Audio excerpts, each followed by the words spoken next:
And this is We Want Picks. This is the only channel dedicated to fight picks, DraftKings lineups, daily fantasy, monkey knife fight bets, all of that run by professional fighters and MMA insiders. This is our pre-fight show. We're going to talk about the fight, chat with you guys, talk about our picks, our bets, all of it. Answer questions. Getting very excited for tonight.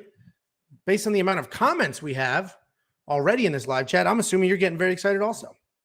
What you see on the screen here, Nicky Boy, the other co-host of this show, it's myself, Dan Kramer, Jacob Lyons, and Nick Newell.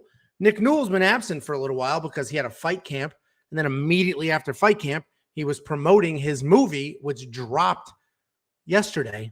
Notorious Nick is the name of the movie. They got the kid from the MTV Teen Wolf to play him. The movie was solid. Who here saw that movie? I'm very curious. We'll talk about fights in a second. I literally finished watching the movie like a few hours ago because of the kids. I tried to watch it yesterday. They would not sit still.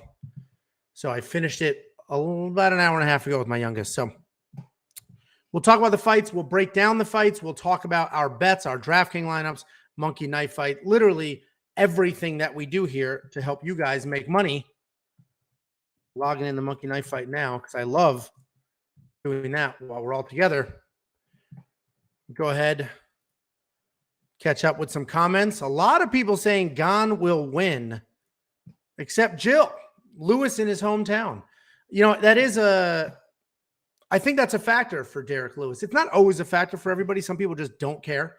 But I do think Derek Lewis is like incredibly proud of Houston and where he's from and where he lives and cares a lot about that community. And I do think it'll bring the best out of him. Absolutely. I think it definitely matters. The problem is, does Derek Lewis have enough skills to win that fight? And at the end of the day, he really only needs one punch, and he knows that. He talked about that literally in the face-off. I don't know if you guys saw the face-off yesterday. That face-off was insane. And he just kept saying one. I only need one. And he's 100% right. He literally only needs one. And Jesse saw it. And he's well aware. So what's interesting about that is that's good and bad, right? It's good because he knows what he needs to do. He doesn't have some, I don't know, misnomer that he's going to shoot takedowns and win that way. So he knows how to win, what he needs to do to win. The problem is you can't base a 25-minute title fight around one punch.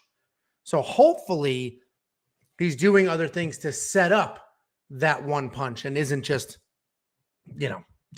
standing there and throwing a bomb after bomb after bomb. So I'll give you my thoughts on Kane. What the hell is his name? Kape. You spelled it wrong. Kape missing weight. Manel Kape missed weight. He missed weight by a good amount. I know there's a lot of people talking about he missed on purpose. His back's against the wall. He has 2 losses in a row. Here, I'll get the Nick thing off the screen. You guys clearly don't want to talk about that. My bad. Just trying to support my co-host and my friend. My bad, guys. Jesus. Anyway, so Kape missed weight. And I've seen a lot of people talk about how it was on purpose. His back's against the wall. He's 2 losses into his UFC career. He's got to win, blah, blah, blah. And you know what? He may have missed on purpose, but I've cut weight. I've seen a lot of people cut weight. 3 pounds is a good amount of weight, but at the same time, I don't think he missed on purpose. I do think he quit, meaning he was cutting weight, it was getting tight, and he was like, forget it. I don't care. I want to do this anymore. But at the same time, I don't think like the plan was, all right, we'll come in a little heavy. We'll miss weight, but that'll be fine. Because when you miss weight, you lose. First of all, when you miss weight, technically the fight is canceled. It's technically over. And then you have to come to a new agreement with the opponent and the athletic commission.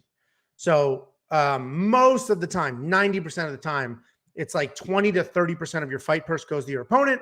And the commission is like, yeah, that's a reasonable amount of weight. Who cares? Let's just do it.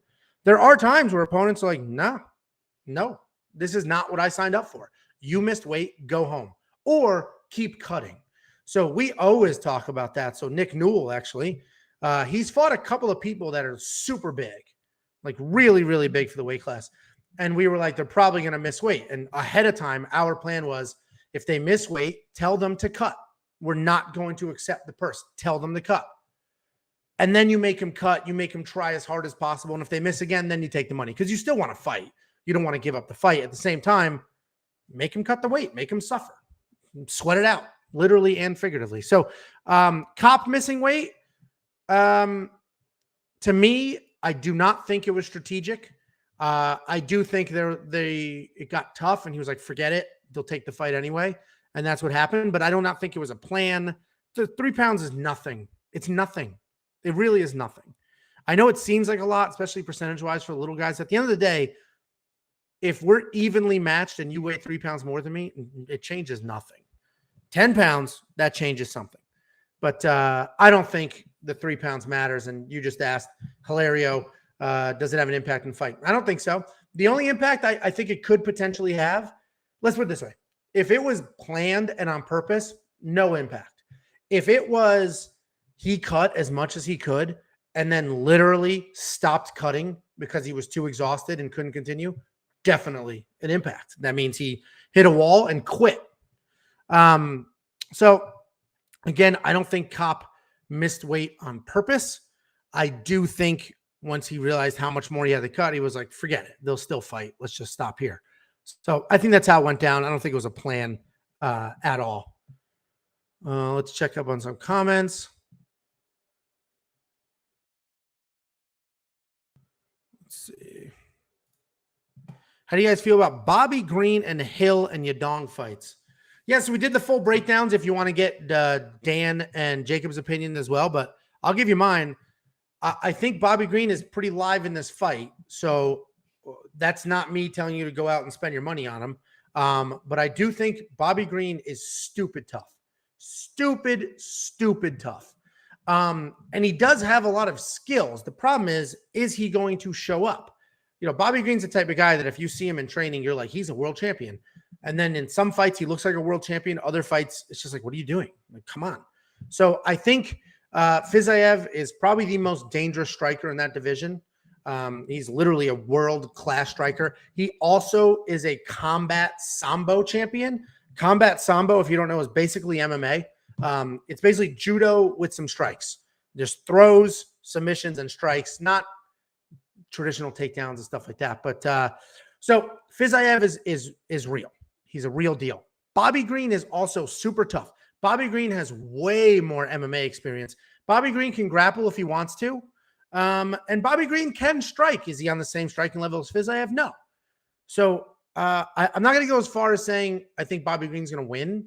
But I will say Bobby Green's not going to get knocked out in the 45 seconds that everybody thinks will happen. I think Bobby Green will be live in this fight. I think he'll make it competitive. And if you check my bets, I did Bobby Green plus 3.5 points, which means all Bobby Green has to do is win one round on the judges' scorecard. That's it. He can lose the next two. As long as he wins one round, I get paid, I win my bet. And I think Bobby could absolutely win a round, potentially win the fight, but I think he could absolutely win a round. You also asked about Hill and Yadong. Angela Hill's getting better. She was like a 500 fighter not too long ago. All of a sudden, she has a couple of split decisions against top 5 people in the division. And Angela Hill's the best foe. Oh my God, she's amazing. They put her on the broadcasts. She's so talented. Angela Hill is talented. Angela Hill is like coming into her own. Like she's figuring out how to use her reach. She's starting to develop some genuine striking skills. With that being said, Tisha Torres is legit. Tisha Torres has insane volume. She's only lost to champions. I don't think she has a single loss on her record that wasn't to a current or future champion. I think every single person she lost to has been a champion at one point in their career. Tisha Torres is legit, crazy volume, good grappling.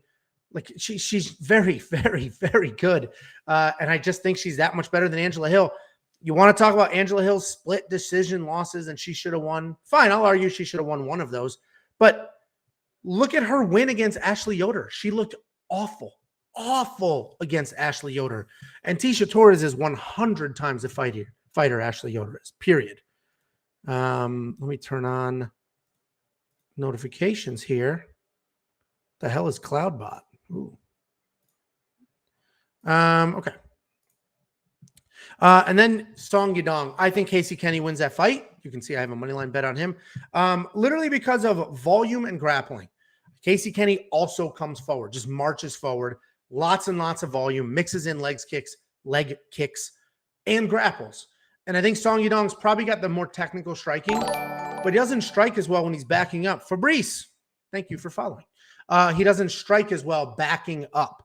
And Casey Kenny is going to back him up and mix in some grappling, at least in my opinion. So I like Casey Kenny in that fight. Yadong said he was going to work in his wrestling, which I think is a mistake because that is not his path to victory. And why would you willingly engage the better wrestler, better grappler? What else we got here? Yadong over 2.5 is absolutely the bet if that's what you're going to do. Absolutely. Because it's definitely going to go to a decision. Sorry, somebody's picking something up for me on the porch. It's definitely going to go to a decision. I don't see a stoppage there. And I think it's going to go very similar to that Kyler Phillips fight. Lots of strikes, lots of takedowns. And even if Casey Kenny is on the wrong side of the strike count, I think he'll win because of the grappling. Let's see. I got money on Greenhill and Yadong over 2.5. All three of those. And honestly, you could parlay those together. I might do that. Nick, I might steal that from you on my second screen here. Take the three of those and parlay them together because you can parlay prop bets. I do like that quite a bit. I'm literally going to do that over here and try not to look too distracted. I like that. I think all three of those go to a decision. The green one, even though I just said Bobby Green is super live and tough, that's the one that could possibly go the wrong way. And guys, if you're watching this, like the stream so it gets pushed out there and more people see it. If you're not a subscriber, click the subscribe button. Costs you nothing. Super supportive. So this is an interesting take. And Jill, I saw you ask about this earlier. The Houston judges. Texas does have, I live in Texas. I'm not a Texan, but I live in Texas. Texas has a bad rap for judging. We've definitely seen some bad calls, but I'd argue the worst card we've seen decisions on was two cards ago with Miranda Maverick, and that was Vegas. So it's kind of all over the place. The Texas judges are weird. Hopefully they look after their own. I have Gane, bloop, bloop, bloop, in my DraftKings lineup, but I think I would gladly lose DraftKings to watch Derek Lewis win, 100%. So taking somebody based off of inadequate judging, you're not wrong. I wouldn't go as far to say I'm going to take Green because the judges are bad, but I would say I'm going to take Green because some of these judges look at grappling and that means way more than striking. And that's a possibility here. I think Green is smart enough to push him against the cage, take away the distance, hold him there, maybe get a takedown, lose the striking exchanges. But there are judges that will just see some of that control and he won that round. So that is a possibility. Jill, do I like Anderson Dos Santos? No one has talked about him. So listen, I think Miles Johns is the better fighter. Miles Johns, he's coming off of a nice knockout. He has good wrestling. He has heavy hands. Miles Johns has more ways to win, but he gasses big time. He's got actual cardio issues. He gasses big time. Anderson Dos Santos is the veteran. Anderson Dos Santos is also pretty good everywhere. Really good jiu-jitsu black belt, has big, heavy strikes. I think he can win this fight. I think Miles Johns should win. Miles Johns is the favorite for a reason. So he should win. With that being said, Anderson Dos Santos, his jiu-jitsu is legit good. He has got real power in his hands, and Johns gasses. So if Anderson survives early, Johns gasses, Anderson can start to touch him up, take him down, and potentially submit him. So I do like Anderson Dos Santos in this fight. Absolutely. Torres does not put that much volume. Look at her strikes in the last 10 fights. Yeah, but some of those were stoppages. Torres has insane volume. If you watch our Monkey Knife Fight video, the Monkey Knife Fight video I did the other day with Chris Riley is the guy who sets the Monkey Knife Fight lines.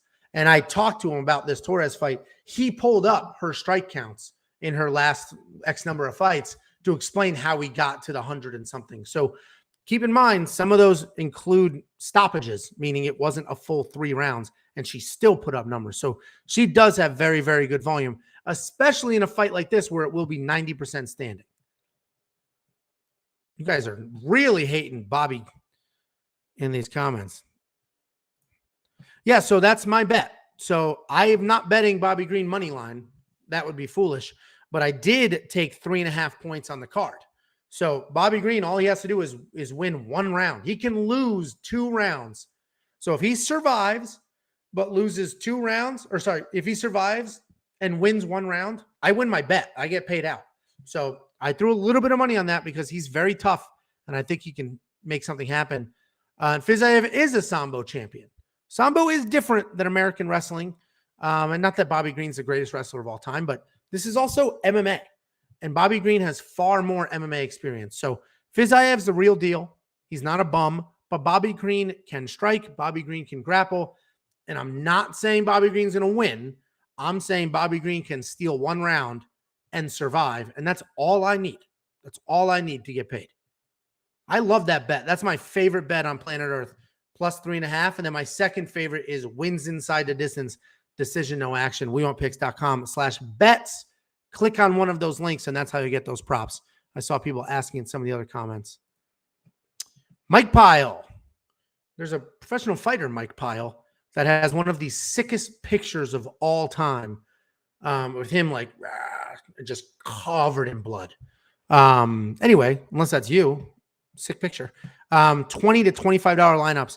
Yeah, man, the easiest way to make money in DraftKings is 50-50s and double ups, because especially for the pay-per-views, anybody watching this show and other shows and doing a little bit of research, you'll win money in 50-50s and double ups. All you have to do is be better than half the people, which is super easy to do. It's half the people.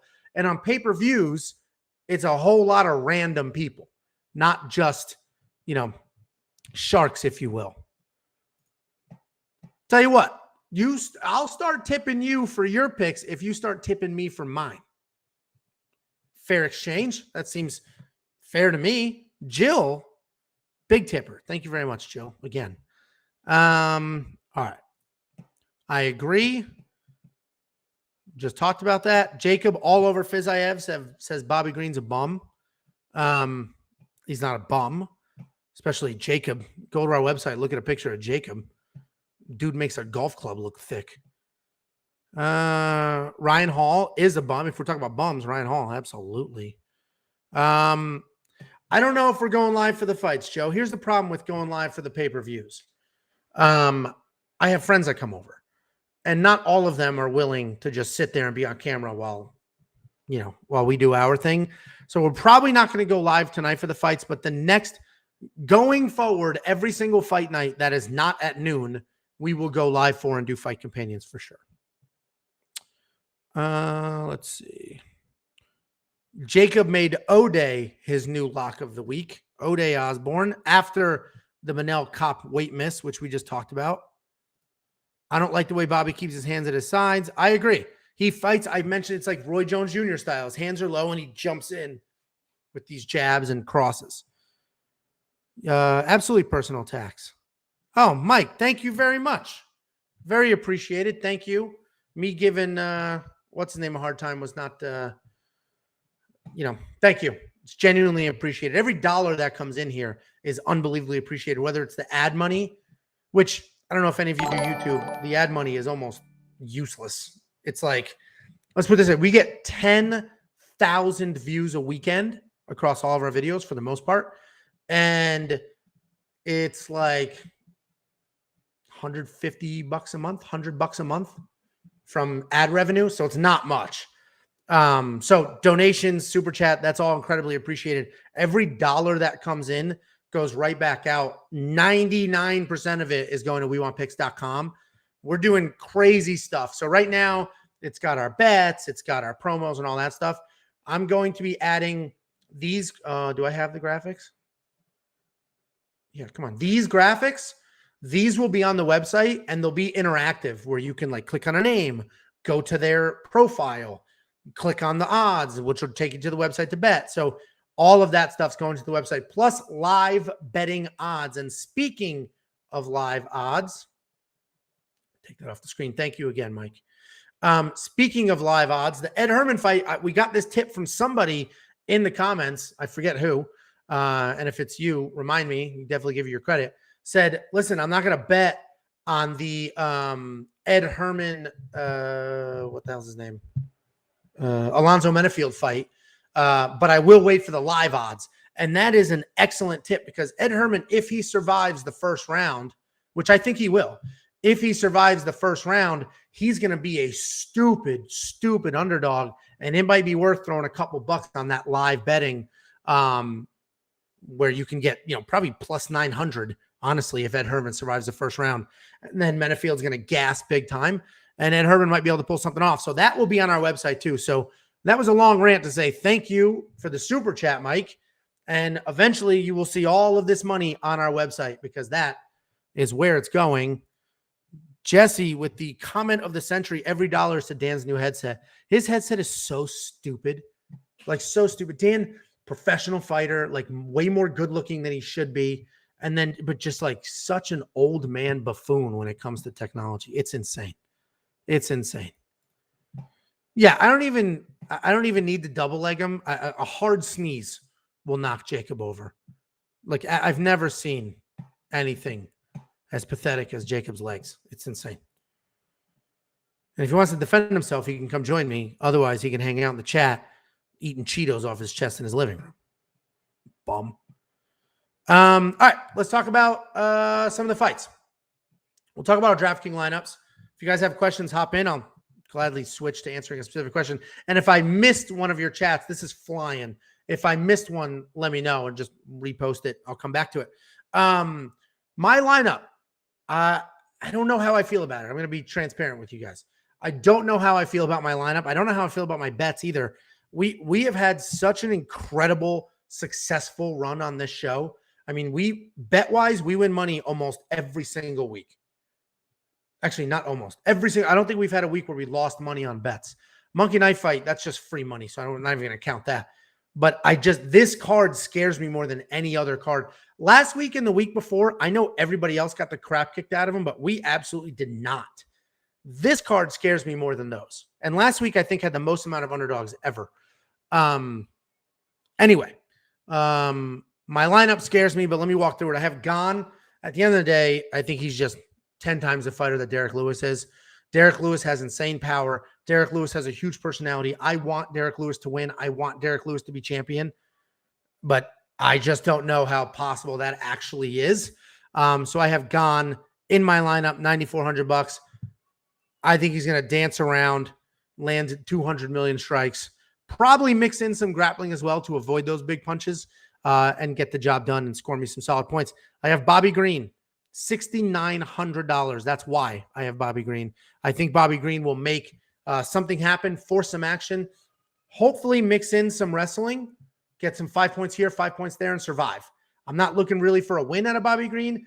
This is not a multi-entry lineup. It's a cash lineup. So all I need out of Bobby Green is to put up some points and free up some money for some of these other guys. Casey Kenny over Yadong. I just broke that down. I have Casey Kenny coming forward, mixing in a lot of strikes and takedowns, and just outpacing and outworking Yadong, similar to how Yadong lost his last fight. Then I have Menafield.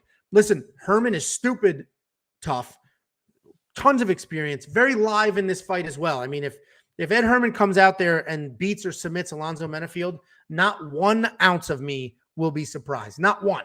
I will be, very like, okay, yeah, that was definitely a possibility.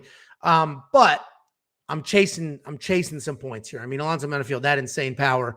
Herman's over 40 years old, so something should happen there. Joey T with the donation. Thank you very much, Joe. UFC 265. Let's go. I have a sleeper who I'm playing on DK and place bets. I cannot wait. Who? Who are you keeping secrets? Who? Thank you for the donation. Then I have Munoz over Aldo. So listen, Jose Aldo, one of the best to ever do it. And we've said this 25 times on the show. Jose Aldo is not 34 years old. Jose Aldo is 40 or higher. Basically, when Jose Aldo came to America or got some paperwork and all that, he had no paperwork. He grew up in the favelas. There's not like a birth certificate. There was nothing official about how old he was when he was born, where he was born. None of that existed. So he literally walked into the consulate or whatever it is and said, yeah, I'm 20. So they wrote it down on the piece of paper, and now officially that is his age, because that is the only living, breathing document with a birthday on it for Jose Aldo. So Jose Aldo is not 34 years old. And the reason I'm saying that is because he's so unbelievable. And I would love if he somehow rallied back and won the title again. But I think he's going to have a steep drop off soon. He's been in wars. He's had a very long career. I believe he's on the wrong side of 40 at this point. So I have Munoz. Munoz is like a younger, not as good Aldo, meaning he's not as good as Aldo was in his prime, but right now he's coming forward, lots of volume, tons of leg kicks. I think he can make something happen, win that fight, put up some real points. He's an underdog. And then Tisha Torres over Angela Hill. That's one of the easiest picks I've had. And I'm going to look really stupid if Angela Hill wins this fight. But I placed bets on Tisha Torres last Sunday on just a live stream that I did just to hang out with you guys. So I think Tisha Torres has very good volume coming forward, super busy. This is a rematch. She won it the first time. She's younger, has had the higher level of competition, more success. I just don't see her losing this fight. That's my lineup. Let's catch up on some chat. Plague Runner. I'm with Jacob on O'Day. The weight miss does look I don't think it benefits Kape. I mentioned that before. Listen, 3 pounds, it's not going to make a difference. It's just not. It really isn't, especially against O'Day, who doesn't cut weight. He had to for this fight, but O'Day is used to fighting people who are much larger than him. So another 3 pounds from Kape makes absolutely no difference in this fight whatsoever. None. And people want to say Kape missed weight on purpose. I personally don't think he did, but believe me, I am well aware of the shady things fighters do. I've managed fighters for 15 years. I had a fighter once, long ago, not Dan and not Nick, who did all their weight cutting, obviously. After weigh-ins, we went back to the hotel room, and he got into a bath of baby oil, literally because he was so dehydrated and sucked out that his body would soak up the baby oil so that the next day when he started sweating, he would push out baby oil because he's a striker, and it was fighting against a grappler, and obviously didn't want to get taken down. So I have seen every shady thing anybody could ever imagine. Not cutting an extra 3 pounds is not a strategic planned thing. And even if it is, it's not enough of an edge to give up that much of your purse. Because let's put it this way. If Kape lost and made weight, he's so entertaining. He's so fun. He probably will stay on the roster. Honestly, 3 losses in a row, but that kind of entertainment, they'll keep him. Missing weight and then losing, all of a sudden it's like, well, you're not professional and you have 3 losses in a row. We'll see you. So I don't think he did it on purpose. I don't think there's any benefit whatsoever. Lots of chat. You guys are fantastic today. I have a bad feeling about Gane. I feel like Lewis could catch him, and I feel like Song could get a close decision. Song getting a close decision is more likely than Lewis catching Gane. I would listen. I've got Gane in my lineup because you got to follow the smart money and not your heart. But hell, man, nobody will be. Well, there will be people happier than me, but I will be very, very happy to give up my Gane DraftKings lineup and get myself a Derek Lewis wins inside the distance bet if Derek Lewis pulls it off. Good for him. Would love to see that. Jill, I can't go against Luque. Watch me lose big, but I can't do it. Listen, I'm with you. I had it. I mentioned this in the live stream last week. In my opinion, Michael Chiesa is like not good. Or at least that's like just what's in my brain. Like Michael Chiesa is not good. And he wasn't good for a very long time. And then just started to string it together and started to make something happen.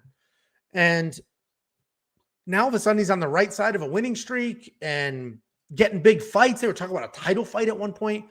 So I guess we'll see how good Michael Chiesa actually is. I am just of the mindset that he's overrated and has just gotten a nice little streak going, but he could have transformed and just become a really good fighter that he is now. So I agree. I think it's closer to a pick'em. I think Michael Chiesa can dictate where the fight goes and can control the fight. And at the end of the day, that's what wins fights. But Luque will be live for a knockout. He's at a phenomenal camp. Kami Barzini is his wrestling coach. I know Kami from American Top Team. That dude could not be a better wrestling coach. So he's definitely, Luque is getting everything he needs for this fight and in this training camp. I'll be rooting for Luque. I'm actually not a big Chiesa fan. I don't know the dude, just not a big fan. So I hear you, and I don't think Luque is a bad pick at all. Yeah, look at Jacob trying to turn people against each other because he's just at home being a bum instead of coming on here and putting in a little bit of work. Absolute clown. I have every fight winning at over 0.5 rounds in a parlay with some round bet sprinkles. Listen, that's not terrible. Menefield might be the one that destroys that. What were the odds on that? I mean, that's a 13 fight parlay, and all you need is every fight to be longer than 2.5 minutes. That's not crazy. What are the odds on that, and where did you place that? I'm very curious. That's a fantastic bet. Yeah, Joe, I'll get you on in a minute. Let's get through all this stuff, and then we'll do the other piece in a minute. It's only 1 o'clock my time. I've got 2 more hours before my kids wake up.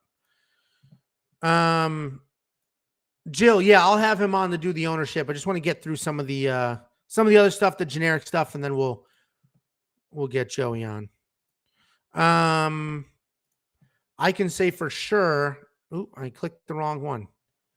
Chiesa's the favorite now. Then honestly, I don't know how big of an underdog Luque is, but that might not be the worst. I can say for sure Carolina fight will go over 2.5 rounds.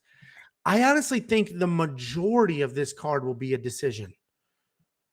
That bet, and I'm still catching up on chat, so I don't know if you answered me, but let me know what the odds are on every single fight going more than half a round, because that's a bet. And I'm looking at this entire card right now on my iPad. I don't see it. The only one that could screw you is Alonzo Menefield. So I honestly would do it in 12 fights instead of 13 and just remove Menefield. Yeah, no, man, tell me where you did that. I'm going to do it as we're chatting. Chiesa doesn't throw anything. Yeah, he's miserable. So the referee might stand them up and the judges might award damage. Chiesa starts slowing down. Yeah, I mean, he still can dictate the pace, but I agree. He's not very, his striking is awful. But he's very, very aggressive grappler. I like Luque. I want Luque to win. I think Luque is in the right camp, has the right training partners to win. But Michael Chiesa is so one-dimensional, it might be just a little too much for Luque. Gane wins. I think Gane wins too. But I'll be rooting for Derek Lewis. Jacob with something sensible, which is not like him. I don't see a lot of KOs either, but sometimes the crowd factors might make people more aggressive. I'm not saying I don't see a lot of KOs. Definitely not fast ones, but yeah, I think the majority is decisions. So yeah, I completely agree with you. Completely agree with you. I feel like if I bet Chiesa, I would be worried about Chiesa getting outstruck, getting hurt, or even maybe submitted. Yeah, all of that is possible. All of it is possible. Let's see what we got going on. Nice, Josh. What were if you got 6 out of 6, did you do we have a free DraftKings league where we pay you if you win the league. I just literally give you money out of the goodness of my heart to try to grow this channel. So if you are getting 6 out of 6 every week, join our league. And then maybe you'll get paid. If you're a member, I give you $30. If you're a subscriber, I give you 15. So let's put that claim to the test, my man. Let's see. Did you or Dan add any events since Tuesday? I have not. Dan's a filthy degenerate, so he might have. Actually, you're saying since Tuesday. We uploaded a betting video yesterday, which was Friday. So check that. Tuesday is what we were talking about during our full breakdowns. Friday were our final bets, and Dan has 2 slides worth of bets. So check those out. Oh, what the hell am I? They're right here in front of me. You don't need to leave. You don't need to leave. Here's all of my bets. Tisha Torres, money line. Casey Kenny, money line. Derek Lewis wins inside the distance, decision, no action. All of us have that bet. Basically, if Derek Lewis gets a knockout, we get paid. If he loses a decision, I get a refund. I bought some points on Bobby Green. All he has to do is win one round, and I win. Rafael Fiziev or Ra. I always do the Brazilian pronunciation. Rafael Fiziev wins a decision. I don't think he's getting a knockout, and that was the only way to get plus odds on him. Metafield Herman over 1.5 rounds. Everybody thinks this is like a 10-second knockout. I don't. Ed Herman's tough and can make something happen. And then I say monitoring the live odds after round one. If Ed Herman survives round one, I imagine he'll be a giant underdog, and there might be some solid bets. Dan has Vince Morales money line in UFC, Michael Chiesa in UFC, and then Ray Cooper for PFL. I think that's next weekend, plus 140. He has the same Derek Lewis one I have, the same Bobby Green one I have. Don't even look at this parlay. It's freaking stupid, plus 16,000. And then he has these bets on Pedro Munoz, partially because he believes in Pedro Munoz, partially because Jacob told him that Jose Aldo missed weight by 5 pounds. And Dan didn't realize Jacob was joking, so he placed these bets. All right, let's catch back up on chat while I drink some water.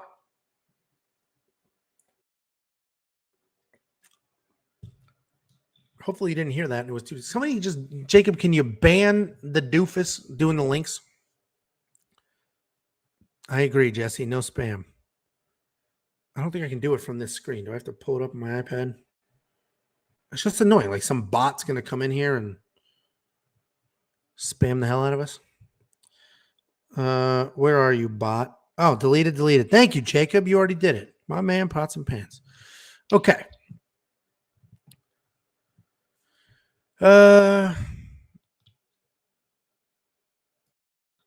You're saying you're the same lineup as me and went 6 for 6. Congratulations, my friend. Put most lineup on over 2.5 with a few going over 2.5.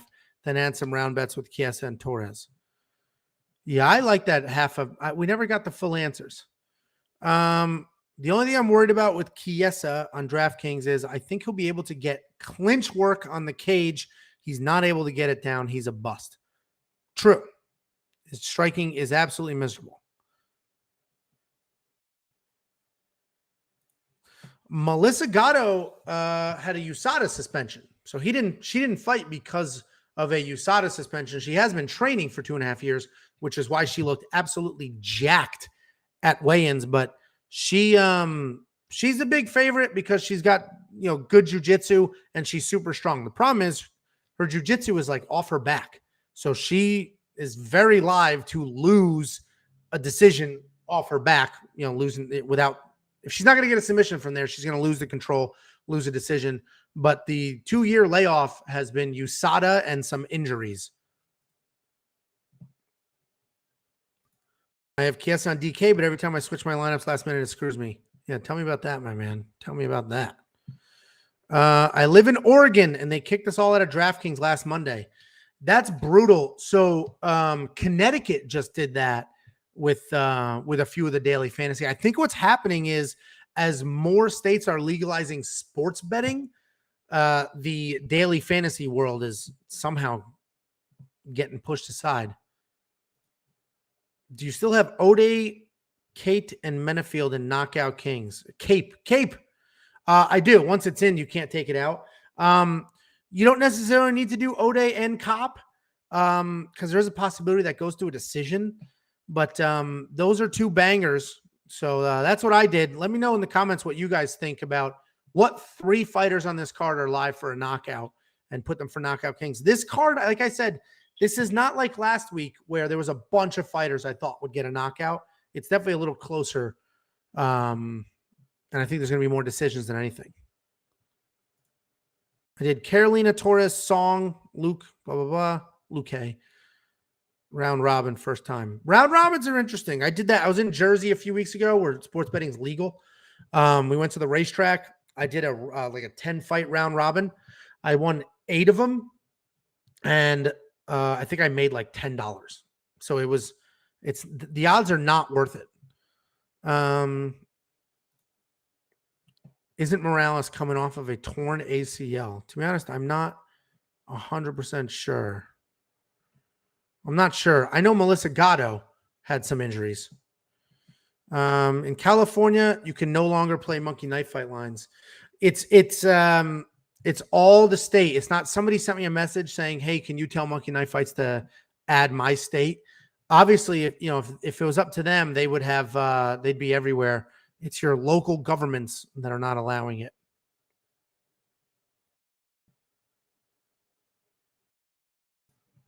I agree. He's simping and he's simple. He's simple. He's very simple Jack-ish. Jacob at one point was eating hot dogs 3 meals a day, sometimes frozen. I learned that too. Leonard broke her arm 40 seconds into her last fight. So that lock of the week moves from a loss to a no contest. Update your sheets. Just absolute doofus.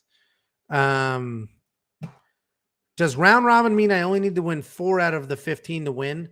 The way the round, you got to look at the odds. The way the round robin works, let's say you have 3 fighters, fighter A, B, and C. A round robin does every combination of parlays. So you have A and B, A and C, A, B, and C. So A and B, A and C, A, B, and C. So 3 fighters gets you 3 parlays. 4 fighters, you would have A, B, C, A, B, C, D, B and C, B, C, D, C and D. Like it's every combination. So that's what a round robin is. So if you grab like 4 fighters, you're getting 12 bets, and so on and so forth. So if you do a $1 round robin on 3 fights, you're paying $12 because it's technically 12 bets, something like that. You get the point, hopefully. California is so dumb you could run a store in San Francisco up to 10,000. It's basically legal. You know what's crazy? So I live in Texas, and Texas is very religious, very old school. So we don't have any sports betting here at all. I'm from Connecticut, which is super liberal. And Connecticut is now legalizing sports betting. I think only at the casinos, but they're legalizing sports betting. So listen, I'm all for, regardless of political affiliation, I'm all about budgets.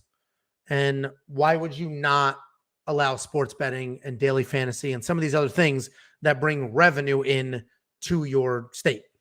I mean, sports betting, the amount of money that would infuse into the economy, especially after COVID, it seems insane not to do it. You like Texas rap? I've been here 2 years and I love Texas. Jacob's going to get banned because he's trolling our comments. You can play DFS, just can't play sports bets. Good. Yeah. And that's how Texas is. Everything I do. So DraftKings I do, Monkey Knife Fight I do. Our bets we do with Bet Online, which is 100% legal. There's this misconception that offshore sports betting is illegal. It is not. It is 100% legal. Because it's offshore. It's the same exact logic of when you go on a cruise, and as soon as you're, in international waters, you can gamble.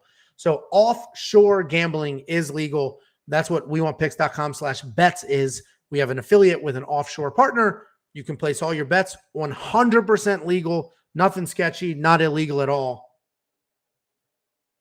So I got an email. I was like, oh God, what is that?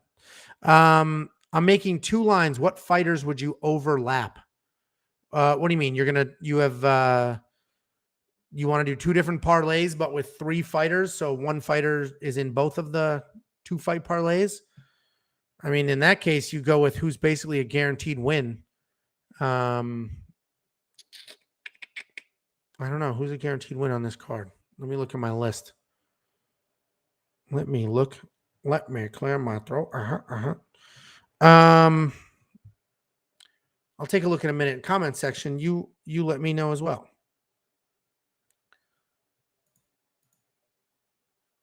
Let's see. The person that you should have in all of them, I think. Man, this whole card is tight as hell. I think the closest thing to a lock you're going to get on this card is Cyril Gane. And right after that, I feel very strongly about Tisha Torres. But I could be wrong there. I could definitely be wrong there. I'm looking at all the fights. Honestly, I think Victoria Leonardo she's an underdog, but I think she's I'm actually probably going to do a money line bet on her right now.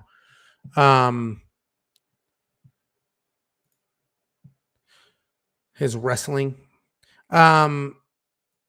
Yeah, FanDuel Sportsbook is good. Anybody who has legalized sports betting where they are, then obviously do that. But what I do like about Bet Online, even when I was in Jersey, I did some of my bets with Bet Online because of the props. They have insane props, especially the buy 3.5 points on the judge's scorecard and win inside the distance decision, no action. You're literally not going to get those anywhere else. And that's why we partnered with them, because those are by far our favorite bets. All of a sudden, I can pick somebody who's probably going to lose and win money. Yadong was minus 170 last fight against Kyler Phillips. Fought hard with Phillips for 3 rounds. Phillips is his wrestling is better than Casey Kenny. His striking is absolutely not better, not even close. And if you're looking at Kyler Phillips in his last fight that he just lost, he looked so much better in that than he did against Song Yadong. So Yadong won that last fight. He touched up Kyler Phillips. The takedowns were the difference, but Kyler Phillips didn't do much with those takedowns.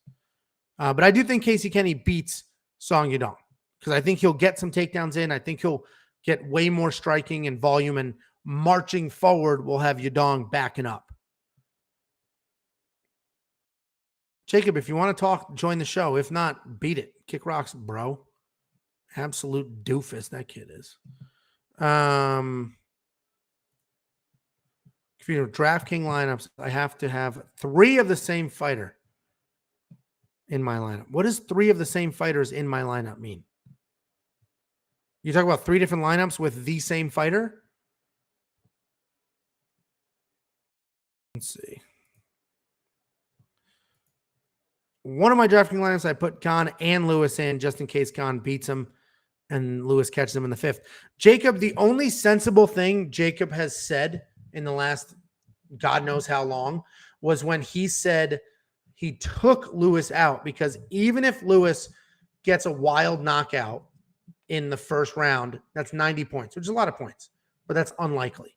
Then if Lewis gets one in the second round, it's 70 points. Third round, it's like, 50, then 40, then 30 or something, or it's 40 points. So in all likelihood, if Lewis gets a late knockout, it's a 40-point knockout plus, a couple of points for random strikes. He's not going to score very high because he doesn't do much.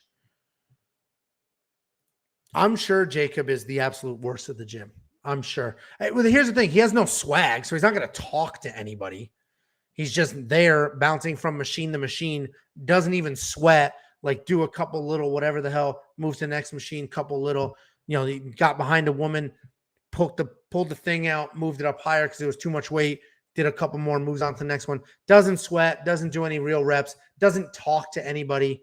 I mean, really, he's just, the kid's the worst. I'm going to be honest with you. The absolute worst. Casey Kenny's takedown accuracy is 26%. I mean, I agree. He's not a prolific wrestler, but he's also got well-timed, badass cardio, tons of strikes leading up to it, and he mixes them in well, times them well. And 26% accuracy means 1 out of 4, and he shoots constantly, and he always gets takedown. I think he has a takedown in every single one of his fights. So I think, listen, maybe I'm wrong, but I think Casey Kenny absolutely gets it done. Styles make fights. I know stats are incredibly important, but styles make fights, and I think he can out-wrestle Yadong. Yadong is at alpha male. He's definitely training his technical, his technical wrestling, his wrestling defense. So he should be well prepared for Casey Kenny. I just like Casey Kenny in this fight, and I'm not very high on Song Yadong. So we'll see. Listen, this might be the worst week I've ever had. I might lose every single one of my bets. My lineup could be an offer. This could potentially be a horrendous week for me, and I'm due. I mean, how well we've been doing, I am due for a bad week. It's impossible to continue winning.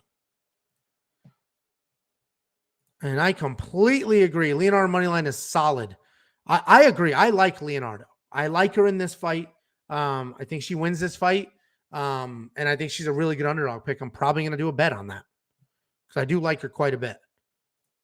Did we ever hear what the odds were? I'm going to have to do it myself now. What the odds were for all 13 fights being over a half a round, that parlay. Over 2.5 in that fight. Yep.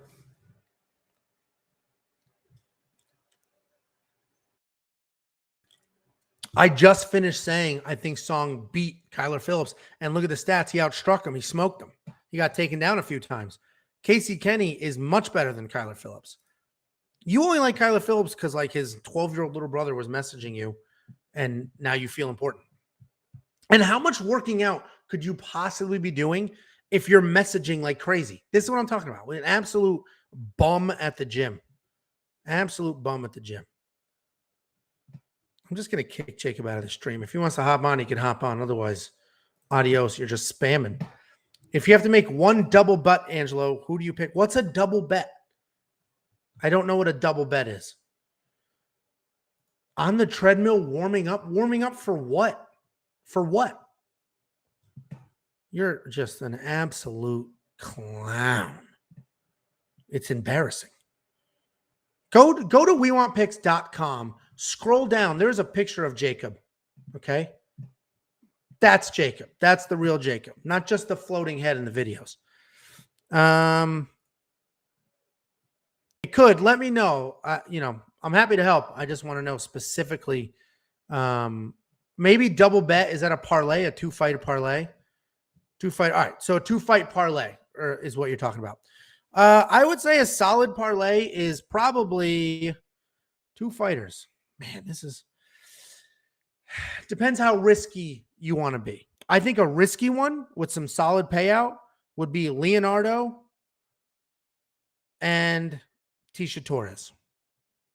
Tisha Torres should absolutely win. Leonardo's an underdog, but I think she can win. That's probably a solid 2-fight parlay that'll get you a decent payout.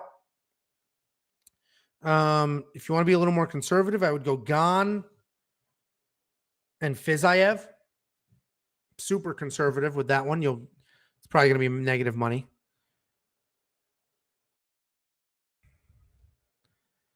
I'm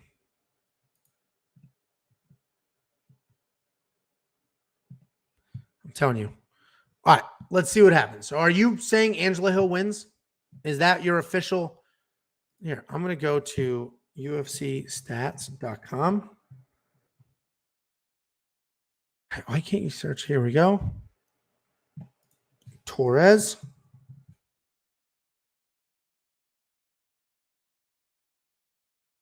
This is every fighter ever, so. Tisha Torres strikes. Well, this was a KO in 52. I got to look at wins, not losses. Every single one of these fights, yes, she's not at 150, but these are high strike numbers. And a lot of these women aren't strikers that she fought and ended up grappling quite a bit. 95 against Michelle Waterson. 74 against Brianna, and there was grappling in that fight. 52 against Sam Hughes with the stoppage. So listen, I think she is high volume. I don't think she's like 250 a fight, but I think she's very high volume. And I think with Angela Hill, 2 strikers that are just going to strike. Tisha might mix in some grappling, and that would help her strike count as well because she's also busy on the ground. So I like Tisha in that fight. If you disagree, let me know. And Mbe has a good point. I mean, all of her fights are against top women on planet Earth. Let's see. If Angela Hill wins, I think it's a big shot. Plus 55 inside the distance. Plus 550. So you think she'll win with a knockout? I mean, her power has been getting better. I would not say she is, a powerful striker at all. But in her last few fights, she seems to have a little more sting on the end of those punches. Aldo's a better fighter than Munoz, but Munoz has a better chin and cardio. So in a 3-round, I'd pick Aldo.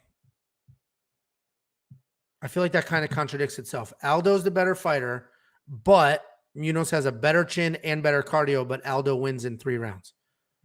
I agree with everything you said, except I have Munoz winning in 3 rounds. Torres will punch away to victory. 3rd fight over 2.5. Torres winning rounds 2 and 3, no KO. I agree. I don't think there's a stoppage there. And I think Torres, I think her volume gets it done. I do think she will mix in some grappling. That's how she won the first time. And this is what we were just talking about. So I think Tecia Torres' path to winning it's just sheer volume. So I don't think there's a knockout. I don't think there's a submission. I think Tecia Torres stays in her face, stays busy, and mixes in some takedowns. So I think she wins a decision pretty, not easily. It'll be a close fight, but I do think she wins a decision.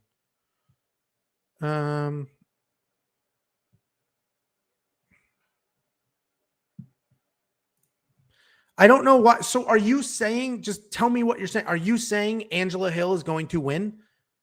I'll bet you. I'm happy to bet. And loser Venmo's the other person. You want to do that? Because I think Tecia Torres wins. You're just think Tecia Torres is awful. So let's put it against each other and see what happens. Let's see.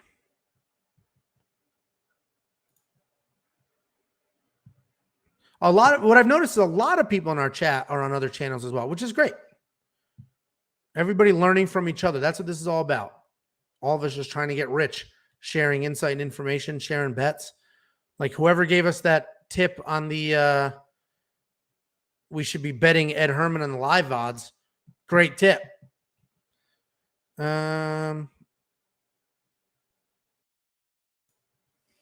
Yeah, and Angela Hill just beat Ashley Yoder, and what a horrific performance that was. She not barely, but like she did not look good beating Ashley Yoder. Ashley Yoder's not good. That's been proven. And Hill had a little bit of a hard time. And I'm pretty sure Ashley Yoder took her down a few times. So, you know, I literally go back and watch my recap video. I was like, I am never going to bet on Angela Hill after that fight. Jill, will the Black Beast play possum and then bang? Yeah, I think that's literally his only game plan.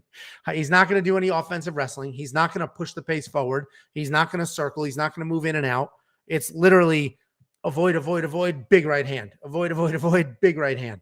Hopefully he mixes in some striking to set that right hand up because Gane's dancing, he'll be able to avoid it if there's no setup in front of it. I thought Torres beat Rose in the rematch. Yeah, I don't remember it enough, but hey, I'm all over Torres, so I agree with you. It might have been Alexandre with the monitor the live odds. If so, thank you for that tip, my man. Alexandre again. Gane's fight IQ is so high. I really think he has the tools to put Lewis away and sooner. It's possible. Derek Lewis is pretty tough. But it is possible. And listen, I have picked against Gane in his last two fights, against him. And I've done a 180. He's proven me wrong. His footwork is insane. And this is the exact matchup that he should win. Just be you just be a technical striker. You box a brawler, right? Box him. Be a technical striker, and you should be good to go. So that's exactly what he is. So I see him winning. I think Hill slows down in fights. Torres has great cardio.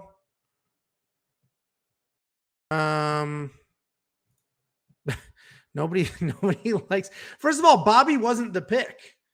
So I don't want everybody to be confused thinking that I'm saying Bobby Hill's going to win or Bobby Green's going to win. Look at my bet. It's Bobby Green plus 3.5 points. That's just saying Bobby Green can win one round. That's it. I'm not saying he's going to win the fight. I'm saying he is tough enough to not be put out. And as Fizayev's cardio fades, Bobby Green could win a round with some grappling control. So I don't have Bobby Green winning the fight. I don't have Bobby Green winning a decision. I don't need him to win a decision. I only need him to win one round, one single round. That's all I need. So I don't want people in here thinking that I'm saying Bobby Green's going to win upset of the century. Somebody just asked me who are the two guarantees, and I put Fizayev as one of them. So I have Bobby Green to win a round and to not die, basically, and that's how I get paid.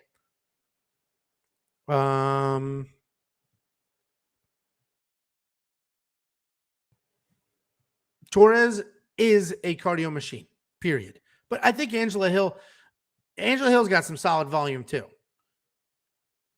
Bobby Green loses via leg kicks inside 45 seconds. You want to bet on that? Jacob? Or are you just going to troll from the Stairmaster at the freaking Curves gym in your neighborhood? Bearded Ninja. I will say Hill is not the best fighter, but neither is Torres. I wouldn't say she's a gatekeeper. If you look at her losses, it is only to world champions. Let's see.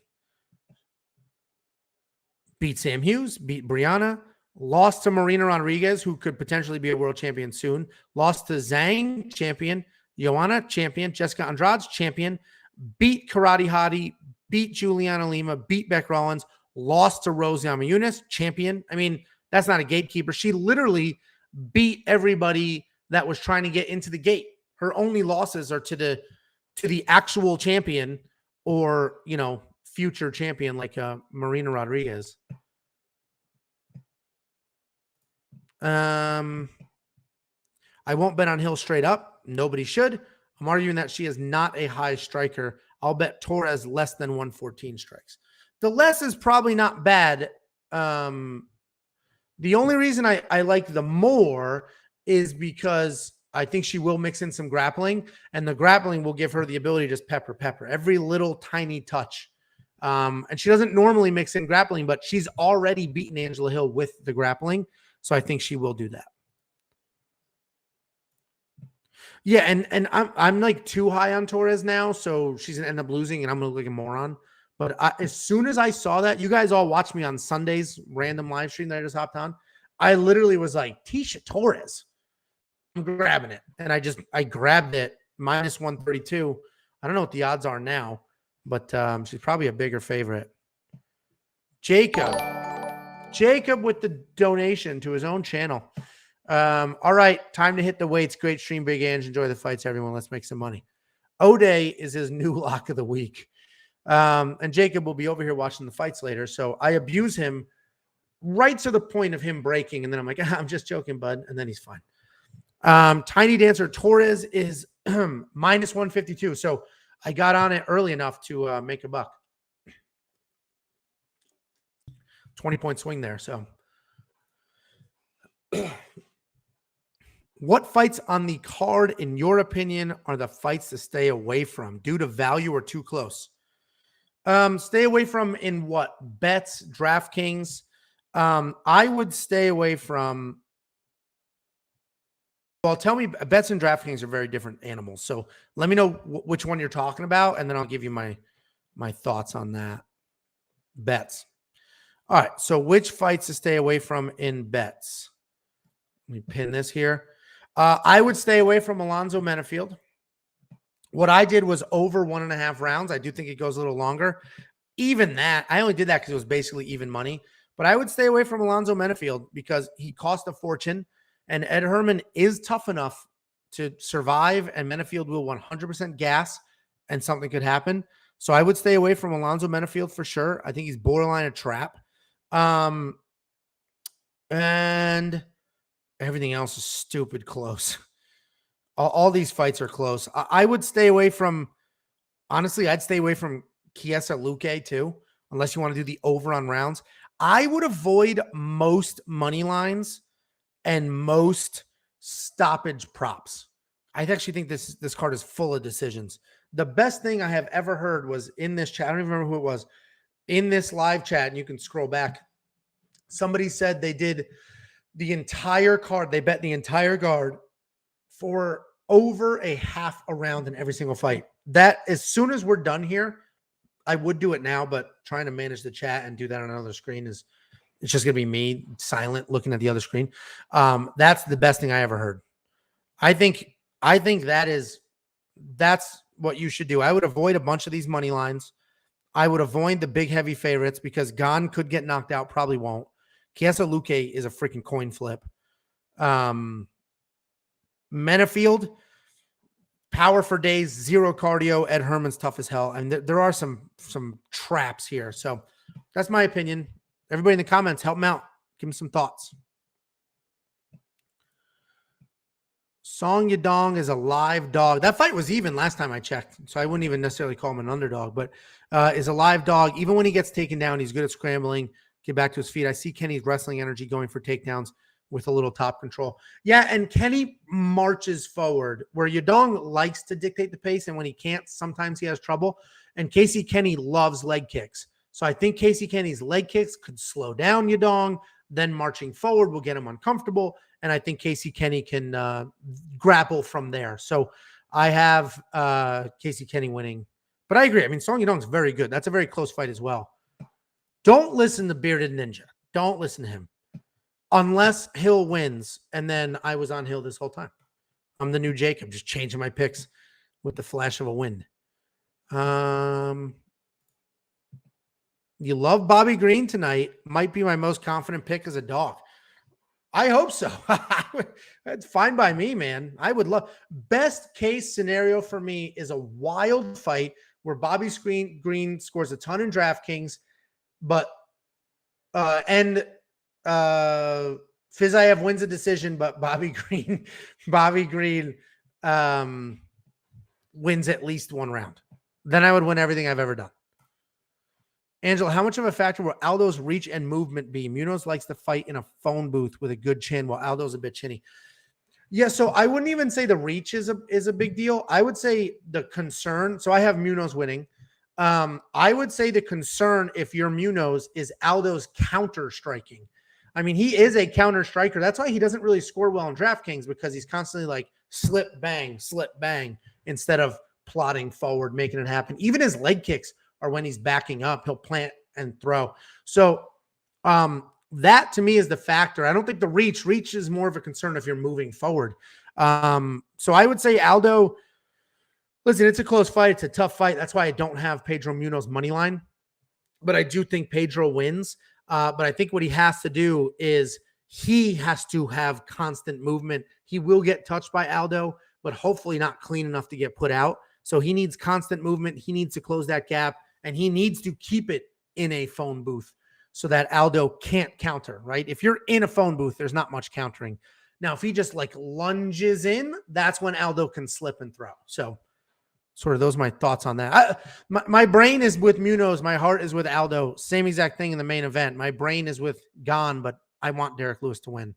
All very different things, right? And Joe, we'll get you on here in a few minutes if you're sticking around. I think he can. So this is that fight. That's what I'm saying. Avoid that fight. That's so hard to pick. Chiesa is so one-dimensional with his wrestling and his grappling. He's not even a good wrestler, honestly. They're like body locks and lateral drops and stuff like that. He's not even traditional take a nice shot. He's got a decent enough chin. So I do think Chiesa will probably win the fight because he doesn't care how stupid he looks. He doesn't care how one-dimensional he is or how boring he is. He will just come forward, try to grab something, and hold it there. But Luque, Cami Barzini's his wrestling coach. I know Cami couldn't be a better coach. One of the craziest life stories you've ever heard. And he's at Sanford MMA. Like, he's getting everything he needs. And all he has to do is defend some takedowns. And I don't think he's going to get submitted, where Michael Chiesa has to avoid getting knocked out the whole time. So it's a really, really close fight. I think Chiesa could win. I do not think he's going to submit Luque. I don't think he's getting submitted here. Not by Michael Chiesa. And exactly. I mean, Luque is very capable on the ground as well. And he's on a phenomenal team. So he can make something happen down there as well. I do think Aldo Munoz goes the distance. I do think it does. If it doesn't, it could be an older Aldo being a little chinny, but I do think it goes the distance.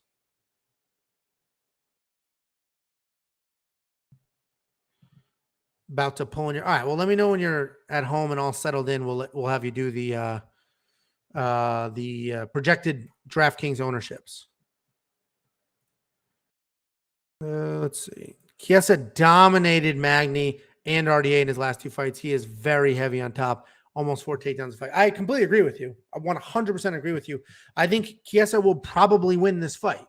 But Luque has power that Magny doesn't have, and RDA. And both Magny and RDA are willing to grapple, where Luque's not. So I think Luque's unwillingness to want to grapple and just want to keep it standing can put him away.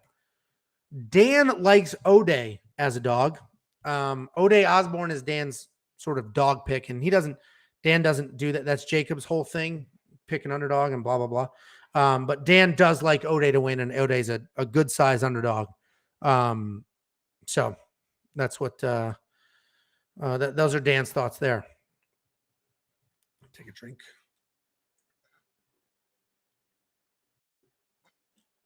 Oh man. Best underdog bet? I hate answering these questions because if they don't hit, I don't want anybody mad at me. And because most of our show is just telling you what we are doing, not telling you what to do with your money. So I'll answer your question. If this doesn't go well, it's not my problem. I really like Victoria Leonardo in this fight. There's too many unknowns with Melissa Gatto. She's been out for too long. So I do like Leonardo in this fight. O'Day's probably a decent pick too. I think Kape wins, but the weight miss isn't a good sign. Who else am I looking at here? Vince Morales, good underdog pick. Yeah, it's probably those. Yeah. Oh, Pedro Munoz. I like Pedro Munoz as well. Angelo, I do very good live betting football, but not so much when doing fights. You ever live bet on fights? I absolutely do live bet on fights. But I'm very picky. I don't just look at a fight. So here's where I live bet on fights. If the first round is absolute domination and the other person is a huge underdog, I'm not going to touch it. Not yet. Now, if the second round is a little closer, but I see the favorite fading and the other person's live, I'll grab that because, all right, they're fading. Third round, maybe something will happen. So I do like live betting there. And then also, we just saw it 2 cards ago, or was it last card or 2 cards ago, where the live betting odds were just stupid and not syncing up with what was happening in the fight. So I do live bet, but I'm picky. I'm conservative. All of my bets always are. The fight I like here most for live betting, which was a tip from the chat, was the Ed Herman one. Because if Ed Herman avoids getting knocked out by Alonzo Menafield, he absolutely could put something together later because Alonzo Menafield will gas. So I like to live bet. I basically watch the cardio when I'm live betting. Because if somebody's starting to fade hard, going the other way on that, there might be some decent value for sure. Especially live betting, judges are a factor. So if you see a night where the judges are favoring grappling or not, something like that, all of a sudden live betting might have a little extra edge to it. I think so. I hope so. I have both Kape and O'Day Osborne in my Monkey Knife Fight. Let's pull up Monkey Knife Fight. We haven't done any of that. Let's pull that up.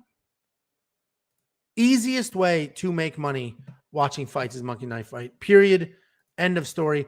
And if anybody watched our Monkey Knife Fight video where I had Chris on the show who actually sets these lines, let me know if you like that because he's willing to come on every week. So if you guys like that, I'll have him on every week. If you don't, then I won't. But, let me know. So here's Monkey Knife Fight. We'll jump in a few. Let me just catch up on the rest of this chat.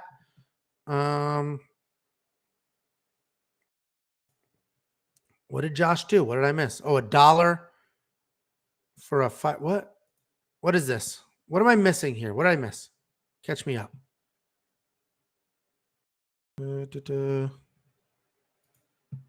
Just hoping one or many of them hit. Second week on the sportsbook. But yep, won last week. What are you talking about? I need more insight.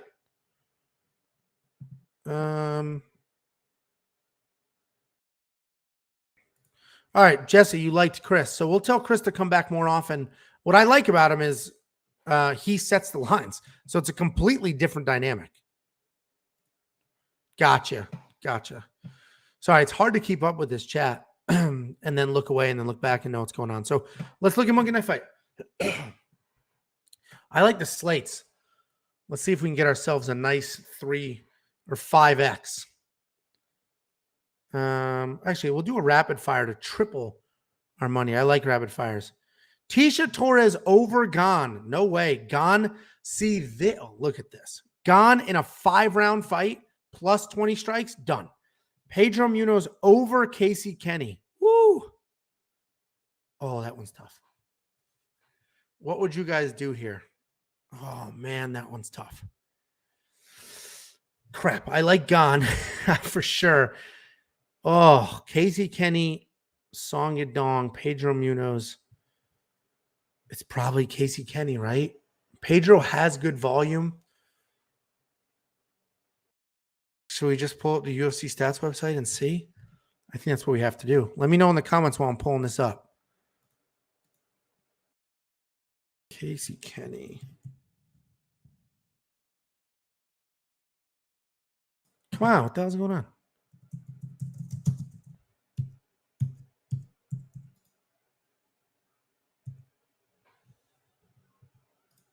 My computer just my.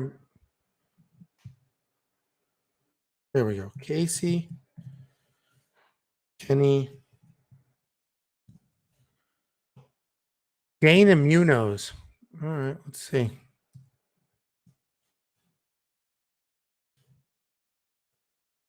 Why is Jesus Christ? You guys must be very entertained right now. All right, doing first name. Jesus, Casey. All right, Casey Kenny. 74, 123, 109, 32, 43, 32. So 123 was this one fight. 109. The rest of his decisions are 45, 40, 40, 40, 40. Let's look at Pedro Munoz.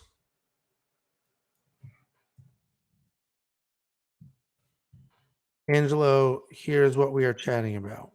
Gotcha. Pedro Munoz, the young Punisher, 94, 166, 69. All right, we're doing Pedro Munoz. 10 to win 30. Lock it in. Where do you bet over half bets? Bet online, fan. Yep. Bet online. You can do there's a million different props, including partial round, full round, whatever rounds you want. Just go to WeWantPicks.com, grab a promo if you haven't. Sign up through there. It helps us out for sure. Munoz has the chin, though, and in front of a crowd, Aldo and Munoz might throw. I agree. I am on my state's sports book. Oh, that's cool. Brett, what am I looking at?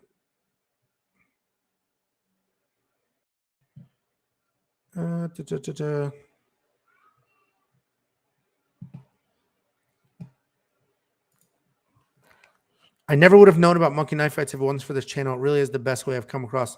Thanks, Dalton. What's the crazy story is, not a crazy story, but we're doing our breakdowns, right? We started this channel February, so we haven't been doing this very long, but Dan's a professional fighter. Nick Newell's a professional fighter. I managed fighters for 15 years. Jacob's funny. So we were all in a group chat together doing DraftKings together, competing against each other and a few other people. And I was like, guys, this should be a show. So we started doing the breakdowns, and we were just doing DraftKings and fight picks. Chris, the guy who sets the Monkey Knife Fight lines, will do his own research, but then watch people like us and some of the other channels that do this to see what their thoughts are, to make sure that he doesn't, that his lines are okay. And he kept watching us, and he reached out saying, hey, I'm Chris from Monkey Knife Fight. I set the lines at Monkey Knife Fight. You guys are the best I've ever seen. Like you guys are spot on, and the insight is more accurate than anybody I've ever seen do this. Let's chat. So then we just started talking, and then he put us in touch with their marketing team and stuff like that. And they said, yeah, we can do an affiliate deal. So then we started really doing Monkey Knife Fights, and now we have that partnership. But that's how it came about. Literally, Monkey Knife Fight was doing their homework to make sure that they set the right lines, and they're using us as the gauge to see, is this fight going to end early? Is it not? What are the styles here? Should I expect a lot of strikes? And they were using us to get that information. So it was a great compliment. And, that's how we got that deal, that partnership, that deal going. And then that's what gave us the idea for the Bet Online deal as well. And that's where like, that's how we're going to make money. This is how we make money. Affiliate deals. We help people make money and we just partner with ways for them to make money. So that's where that came from. I'm glad you're enjoying it. And everything we say is 100% genuine, meaning, of course, we get a little bit of a kickback for people who sign up, but our picks are our picks and everybody's making money. So we are not them. And it's funny because we have a deal. It's a weird relationship because Chris wants to set really good lines and win. The marketing team, who we have to deal with, doesn't care. They don't care. All they care about is getting people on. They don't care if they win or lose. So we want you guys to win so that more of you keep playing and talking about it. The other thing that's funny is we have to deal with Bet Online at weonpicks.com/bets. We get paid by them for people who sign up. And then there's plus and minus commission, meaning if you guys win, we do okay. If you lose, we don't. Like there's weird dynamics there, but we want everybody to do well and get rich. So very long story there, but glad you found Monkey Knife Fight. Glad you like it. And all of our picks are real. So let's see if we can find another one, get rich. I'll have you on in 2 minutes, Joey, to do the DraftKings projections. Let me just finish some Monkey Knife Fight here. I've got $28 left. My strategy is every week I leave about $200 in my account. Every week I play all of it. I typically end up with $300, $400, or $500 the next day. I withdraw all the winnings. I leave 200 and that show goes on. So I'm down to $28. See what we can do. We will do a main card slate. I do like the 5Xs. Let's do a 5X. Casey Kenny, 92. Shkuvats, that's a lot. Angela Hill, 86. Vicente Luque, 76. Yeah, son of a... I don't like that line. Let's back out. Everybody watch out. Let's back out. Tisha Torres. I'll do the less. You guys told me the less. I'll do the less. I'll go less, more. Less. Shit. That's a hard one. Back out of this one too. Damn, man. The problem is by the end of the week, these lines are really good. And if you guys watch that show, we had Chris on. I absolutely am going to do Joshua's parlay. That over half a round. 100% doing it. Jesse with the donation. Where was that? Oh, thank you very much, Jesse. Very appreciated. You're a true OG and a longtime supporter. So thank you very much. Very, very, very appreciated. I'm thinking the Kenny fight will be like Kenny versus Alatang. I think Song is a little better than, I think I'm supposed to say Aljamain. It'll be very interesting. I'm actually very excited for that fight. This is a sneaky good pay-per-view. A very, very good pay-per-view. A lot of people are hating on it. It's an interim title. We lost the Amanda Nunes, but this is a really good card. Let me just do one more of these bets here. We have Vince Morales, 69, Jessica Panay. All right, this is a better line. All right, Vinny Morales. Less. Draco sucks. Jessica Panay. That's probably going to go the distance. They're probably going to strike it out. That's a harder one. Let's look up her numbers. Jessica. Oh my God, this stupid keyboard goes to sleep. Jessica Panay. 30, 69, 27, 25. Okay. Okay. Less. And Draco less. All right. $10. Lock it in. 10 to win $50. I'm going to do one more $10. One more. And this is how you do draft Monkey Knife Fights. Do not throw all your eggs in one basket. That's stupid. And I like the slates because you get better payouts. Here's just the regular 3X. Kape, 68.5. Miles John, 63. Less. Let's go. $10. 10 to win 30. Lock it in. All right, Joey, I'll send you a link now. Joe Todoro is going to come on, talk about the let me close this window. talk about DraftKings ownerships and projections. We'll do that for a little bit. Ask other questions if you want while he's on.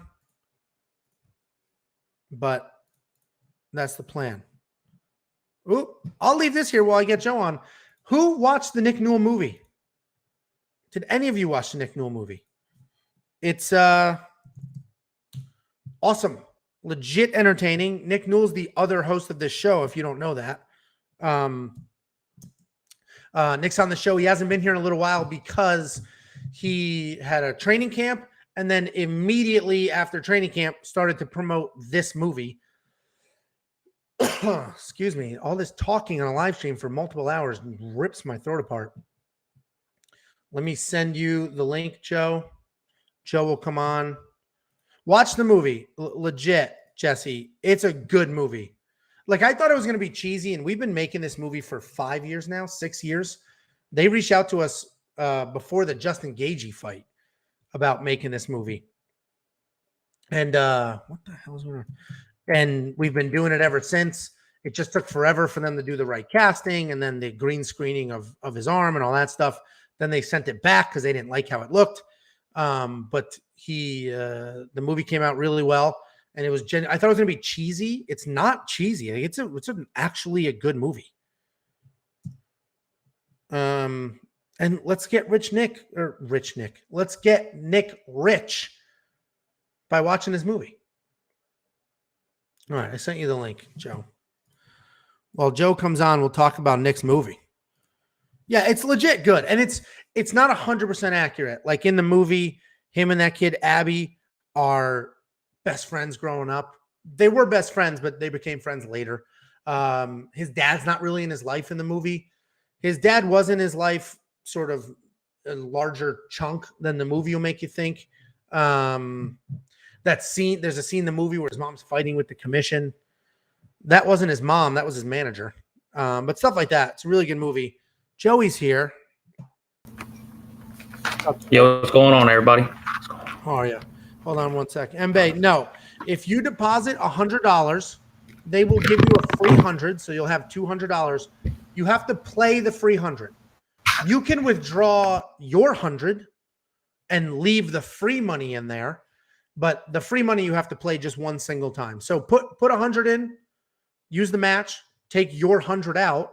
Now you have $100 in Monkey Knife Fight, and you spent $0, if that's what you want to do. And Nick's movie, Dalton, it's literally anywhere there's on-demand movies. So Vudu, your cable box, Amazon, like anything that's on demand, you're going to have to pay a couple bucks, but anywhere on demand has Nick's movie. All right, Joe, so we're going to talk about ownership. It's probably easiest to just start at the bottom of the card and work your way up. Or do you want to start? Yeah, that works for me. How is it listed on the screen? By projections or by? So I have it written down, so I can go from top to bottom. It really necessarily doesn't matter. All right. Wherever you want to do. Well, start with the highest projected instead of the card order.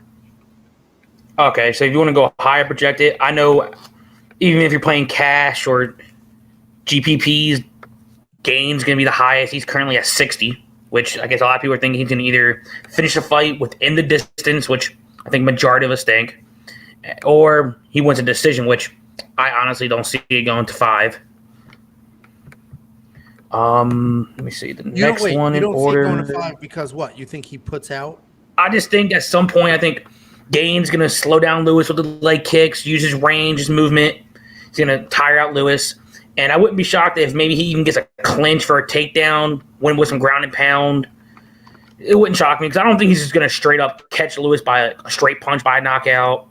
I just think he's just going to tire him out. Maybe a body kick to maybe let him fall and then do some little pitter-patters to get a dang finish. But I just don't see it going 5. I've seen prop bets for it going over 3.5, which I would play the over. You know, Gane's not going to be the aggressor of the fight. I saw was 4.5, though. You got 3.5? Yeah, on Bet USA, which the only one I can really play on, they have the fight over 3.5. Let me check the odds real quick. Well, it's funny because Bet US reached out to us to do a deal. So we'll probably end up doing a deal with them too. Oh wow, that'd be nice to do. Yep.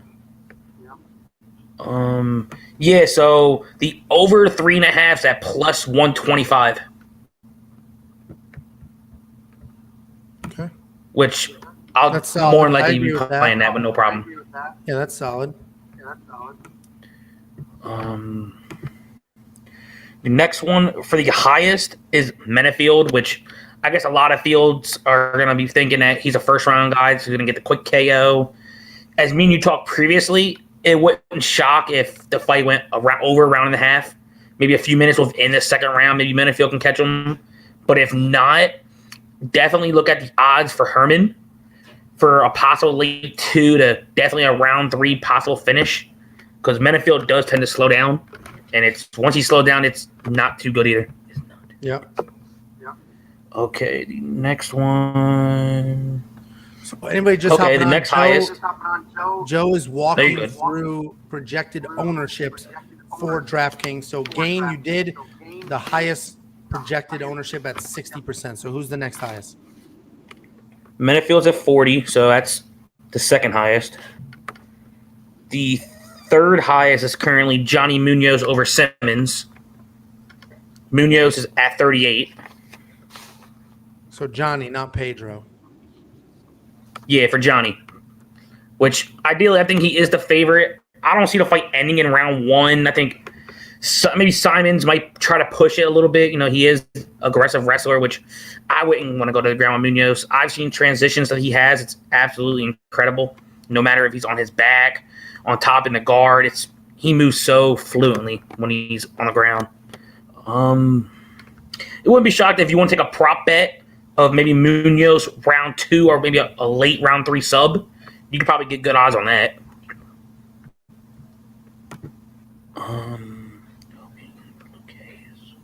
Hoping Luke K is low owned.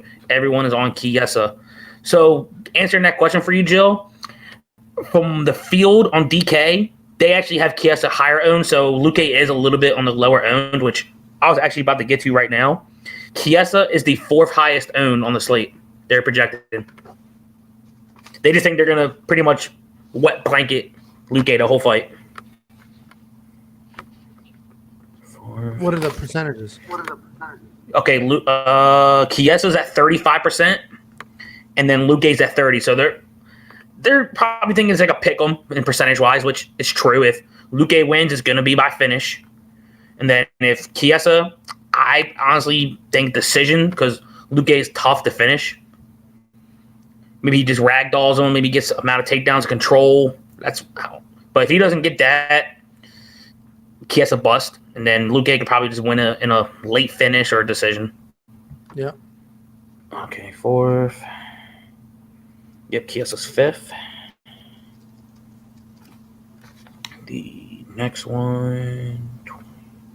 Okay, the next highest one is Munoz over Aldo for DraftKings percentage. You know, they're going for the, I guess, on odds. I don't know. Last time I saw, they were damn near even for money line odds. So that's probably why currently have more owned than Aldo is. Because and plus, at least come to DK, it's the lower price. Yeah. So you can also get a saving. Munoz is currently at 27, while Aldo is at 22. And David, I don't disagree with you. Kape was my pick because he can wrestle. I think the striking is about even. Kape can wrestle. Kape makes some bad decisions in fights, though. But mixing weight, people think he did it on purpose. I do not think he did it on purpose. To me, he may not have been as prepared as he should have been. And I definitely am feeling the O'Day vibe now after that weight miss. Oh, yeah, I'm definitely on the O'Day vibes. I just want to see. Only thing I don't see O'Day really doing is pushing the fight towards Kape. I think he's going to try to get the feel out, maybe throw some jabs, maybe a few kicks to the leg to slow down the aggressiveness of Manel Kape. I think Manel Kape is by far the better fighter. The problem is he makes terrible decisions in fights. He almost just gets caught up in having fun fighting and forgets that there's like judges and you have to win minutes and rounds. So I was actually talking to a buddy of mine, and he said, "Oh, how do you think that fight goes?" I was like, "Well, honestly, I think if it's a finish, it's within a round and a half for O'Day. I don't know if it's by knockout. Maybe he clips Kape and maybe can jump on the back and get a sub, which he's more of a sub finisher. If it's Kape, maybe if O'Day gets tired mid round 2 to early round 3, he can maybe catch him with a TKO. Or it wouldn't shock me if he has more volume over O'Day, if he slows down, maybe Kape by a close decision. But if you want to have the saving on DraftKings, I would say O'Day's the pick easily. Well, I have them in my Monkey Knife Fight Knockout King, so I hope one of them puts the other one out. I don't care which one, because I just hope someone gets knocked down, no sub. I just need one of them to get KO'd or TKO'd so I can get paid out and Knockout Kings. That's all I need. Let me see. What's next?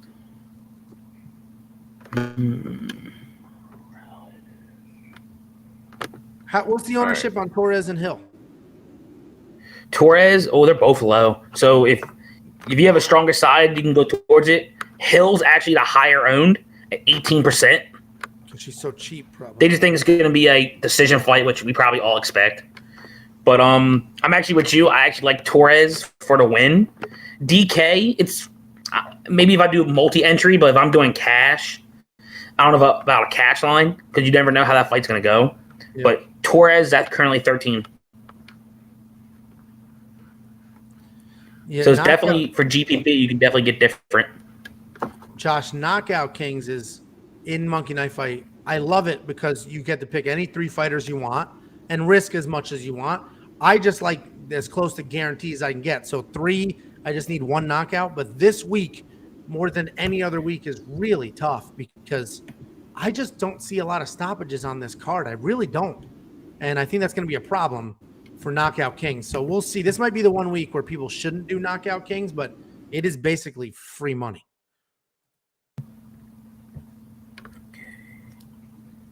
All right. What else you got? Okay. I'm just going to go straight down. I know we missed some guys like Derek Lewis, currently at 23% owned. They're projecting because, like, even what Jacob said, if you think that if he's going to win, you got to think about, okay, by which round? I don't see it being round 1. Then you got to think, okay, if he doesn't score the round 1 knockout, plus he's not really a high volume type of striker, it goes from 90, 70 to maybe 60, 50, and then if he doesn't get the finish, he's the complete bust, even at that low price. Yeah, because he has no volume whatsoever. It's knockout punches or nothing. If you're replacing a bet, if he was in bare knuckle, different story, but this is the UFC, you got to have some volume. But okay, we went over Aldo Munoz, Chiesa Luque, Torres Hill. Like 20 more minutes. I have to drop at the 30 mark. So okay, I'll just fly by this for you real quick then. Anybody watching, any questions, get them in now. I'm dropping in 20 minutes at the 30 mark. And yeah, so keep going, Joey. All right, I'm going to fly by this, going straight down, starting from main card, boom. We already went over Lewis, Aldo Munoz, Chiesa card, Torres. Now we're on Yadong and Kenny. I'm more on the Kenny side of the fight. I think he's more well-rounded. I think there's a chance he might go to Takedown City once he gets that lead leg beat up and gets that clinch work going. So Yadong is at 19% owned on DraftKings, while Kenny is at 25%. Oh, wow. Oh, what about Bobby Green? Oh, good. I was actually about to get to that fight.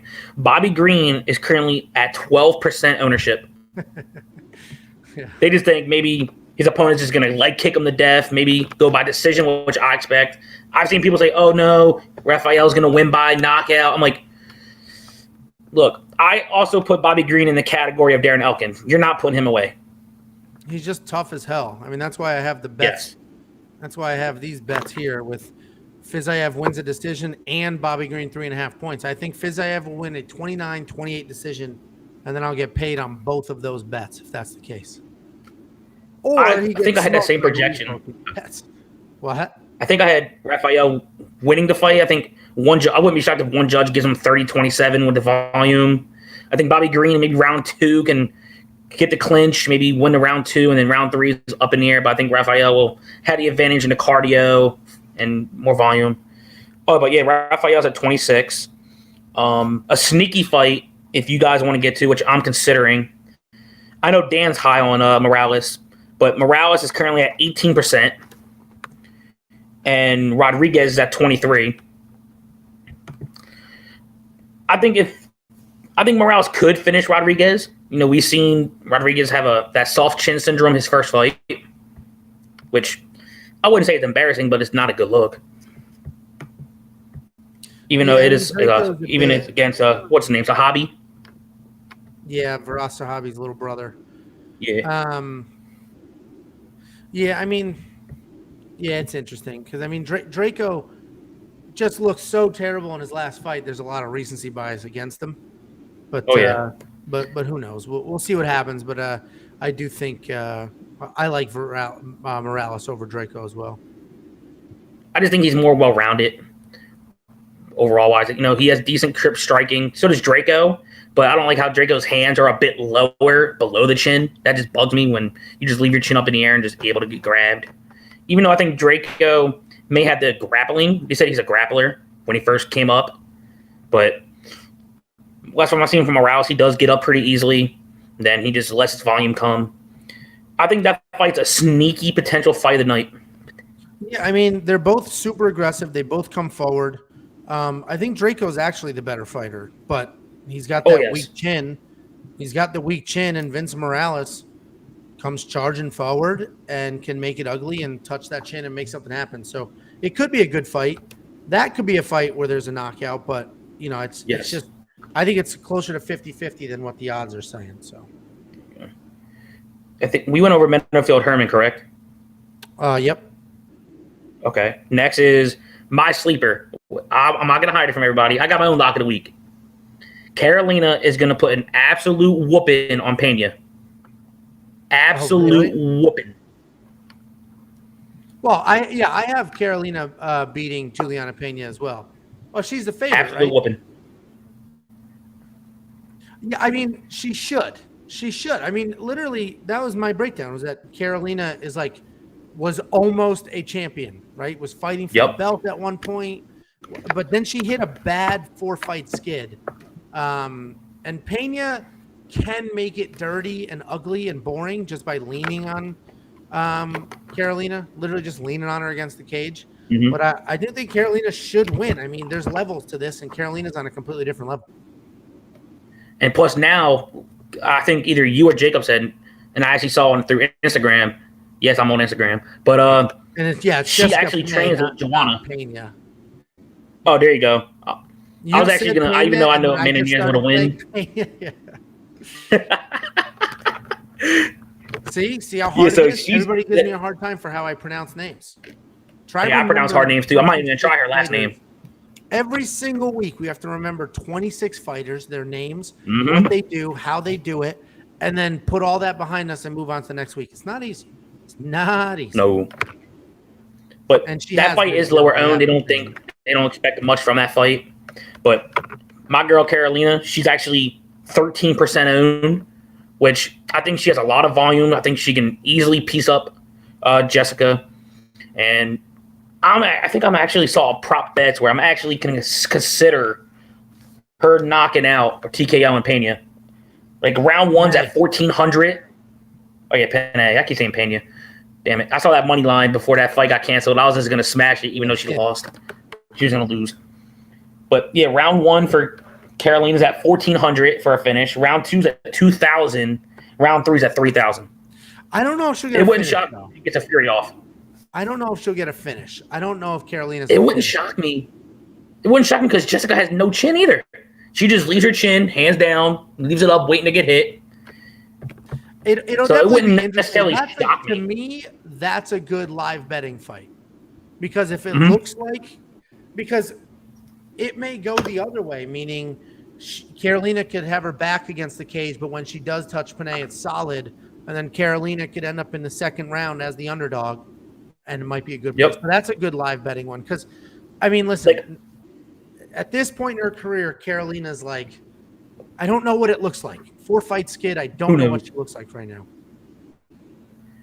I just don't think Jessica's even there. Honestly, did she win her last fight? No, and she had that long layoff. Jessica's the underdog and should be the underdog. But the Carolina's a little 4-fight skid, hasn't fought in a year. Like that's why is she coming back? Is she coming back because she fixed everything and she's ready to go, or is she coming back because this is the only way she knows how to make money? That's the question. I agree with that. But yeah, Jessica's at 18%. So ideally, this fight is, like I said, this is a GPP fight. If you're playing GPP, go ahead. If you want to take a shot at it, which I'm doing, I'll play one GPP line, but then I mostly play cash and double ups. Angelo finally got me onto it. Next is Kape versus Osborne. I thought there'd be more ownership on this fight, which I'm honestly shocked there's not. They're honestly projecting Kape at 21%, while Osborne's at 18%. Oh, wow. So super close. To me, that's a firework fight. Yeah. Yeah, super close. Very. Like I said, I know this is Osborne's first fight at 125. I saw. But he made weight. I also saw that too. Good. Yeah, I thought that was the one weight class I was actually worried about. I'm like, how the hell you go from 2 weight classes down, which his body frame, he really doesn't cut much from what I see. He didn't cut anything. He was like Frankie Edgar, just sort of showed up, weighed in, was fresh. So we'll see. Yeah, I didn't touch that in this, but I do. I have him in Knockout King, so we'll see what happens. Okay, next is Johns versus Dos Santos. Another low-owned fight. This fight's sneaky. I think Johns could maybe control with the wrestling. I prefer wrestling over almost any other base, even though I'm not the best wrestler, but hey, I still prefer it. Dos Santos is definitely live. Depends on what kind of, what he wants to defend. Like Jacob said, if he's going to defend the takedowns, okay, but then he's not really going to be paying attention to the sub game. If he's going to be like, screw it, take me down, and I will attack a sub, he could easily get a sub. But I think, as you said, John's going to be more athletic. I think he's going to work his 1-2s, coming in and out, trying to stay away from the clinch of Dos Anjos. And I think that fight goes to decision. If anything, for a prop bet, if you want to think Dos Anjos catches Johns late, you could probably get some good odds. Oh, yeah, round 3 finish for Dos Anjos, plus 2,000, if you think they can get that happening. Yeah, if he gets it, that's when it'll be. Mm-hmm. Next fight, Leonardo versus Gatto. To me, this is probably one of the easier fights. Gatto, to me, is a better version, no striking game of Storyarenko. Yep. She's younger. She loves being off her back, trying to be an armbar or Kimura queen. She doesn't want to stand, from what I've seen in her fights. She's scared to throw a punch. She'll throw a basic kick, hoping that you either catch it. Super strong. Oh, yeah, she's strong. I'll give her that. Yep. But she don't want to throw no volume. We haven't seen her in forever because of mm-hmm. I don't know what we're going to get. Also a grappler, and she'll be on top because Gatto's just so willing to chill on her back. Leonardo will be on top, and judges don't like when you're on your back. So I have Leonardo winning, but it wouldn't be shocking if Gatto came out there, used that strength, and just ripped Leonardo to the ground. But, we'll see what happens. And I got 10 minutes before I'm dropping. Wouldn't shock me on that. If there's any questions anybody has, 10 minutes, and then I'm dropping. This fight has a little bit of ownership. We have a question about Leonardo at 28. Do your projections give a captain mode pick? They actually don't, which sucks. So captain modes, I think, I know you can do it on DK. I know it's different on DK and FanDuel. FanDuel, if you're looking for a DK. DK, you don't. Yeah. Like FanDuel, you're looking for a guy that could potentially stop takedowns, throw volume. If that I wouldn't say Dos Anjos. Dos Anjos' takedowns defense isn't really there. He'll welcome takedowns. A guy that can maybe defend takedowns, maybe Munoz over Simon. Simon is going to look for takedowns, so you can look at Munoz as a captain option. He's the more technical striker, as you brought up in the preview.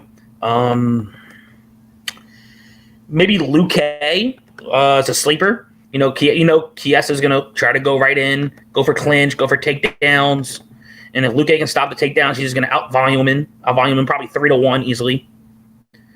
Dong versus Kenny is maybe another one, but I think Kenny's just going to blanket him once he does get to the wrestling. Yeah. Besides that, I'm not big on captain mode because I just try to look for 6-0 each time. Yeah, captain's mode is cool. They don't let you make custom captain mode anyway. Nope. So Usually for captain mode, it's usually like the first 8 fights, and then you got to go off that. And the captain mode, the prices are so different that it's hard to to give people captain picks because they end up, those captain mode fighters are so expensive, and I don't know what the rest of your lineup. It's like playing showdowns. So it's like individual showdowns. Yeah.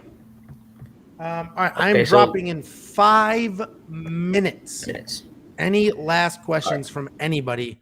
5 minutes, I'm out of here. I got to put a freaking brisket on the grill and get ready for tonight. So I'm out of here in 5 minutes. Okay, I'm just going to fly by for the last 4. Sure. Leonardo's at 28. Gatto's at 24.